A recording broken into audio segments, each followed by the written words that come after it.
ఎన్టీఆర్ జిల్లా తిరువూరు ఎమ్మెల్యే కొలికెపూడి శ్రీనివాస్ వ్యవహార శైలి టీడీపీ అధినాయకత్వానికి తలనొప్పిగా మారింది. వరుస వివాదాల్లో చిక్కుకుంటున్న కొలికెపూడికి ఇప్పటికే సీరియస్ వార్నింగ్ ఇచ్చింది. అయినా తీరు మారలేదు. దీంతో క్రమశిక్షణ కమిటీ నుంచి పిలుపు వచ్చింది. దాంతో ఇవాళ క్రమశిక్షణ కమిటీ ముందు హాజరై వివరణ ఇవ్వనున్నారు. గతేడాది జరిగిన ఎన్నికల్లో తొలిసారిగా ఎమ్మెల్యేగా ఎన్నికయ్యారు కొలికెపూడి శ్రీనివాస్. అయితే జనం సమస్యల పరిష్కారం కంటే ఇతర అంశాల్లో ఎక్కువగా జోక్యం చేసుకుంటున్నారాయన. ఇలా వివాదాలకు కేంద్ర బిందువుగా మారారు. ఎమ్మెల్యేగా గెలిచాక ఏ కొండూరు మండలం కంభంపాడులో అక్రమ నిర్మాణం అంటూ ఒక ఇంటిని కూల్చివేయించారు కొలికెపూడి. ఇది వివాదానికి దారితీసింది. తర్వాత చిట్యాలలో సర్పంచ్ని దుర్భాషలాడారు. దీంతో వీఆర్ఏగా పనిచేస్తున్న సర్పంచ్ భార్య తీవ్ర మనస్తాపంతో పురుగుల మందు తాగి ఆత్మహత్యాయత్నం చేసింది. ఈ అంశంపై అప్పట్లో టీడీపీ అధిష్టానం సీరియస్ అయింది. తాజాగా ఓ సివిల్ వివాదంలో తలదూర్చారు కొలికెపూడి.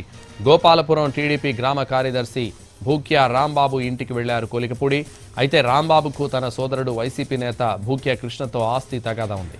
మరోవైపు గ్రామంలో వేసిన సీసీ రోడ్ తమ భూమిలోకి వెళుతుందని కృష్ణ ఆరోపిస్తున్నారు. వివాదం తేలే వరకు వాడడానికి వీల్లేదంటూ కంచె వేశాడు కృష్ణ. ఇలాంటి పరిస్థితుల్లో రాంబాబు ఇంటికి వెళ్లిన కొలికెపూడి కృష్ణ కుటుంబంపై ఆగ్రహం వ్యక్తం చేసినట్టు తెలుస్తోంది. దీంతో ఎమ్మెల్యే అనుచరగణం తమపై దౌర్జన్యం చేశారని ఆరోపిస్తూ ఆత్మహత్యకు యత్నించారు కృష్ణ భార్య.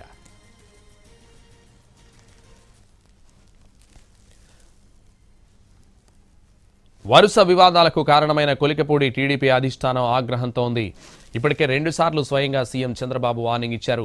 ఇప్పుడు ఇచ్చే వివరణ సంతృప్తికరంగా లేకపోతే క్రమశిక్షణ కమిటీకి చర్యలు తీసుకోనుంది అధిష్టానం.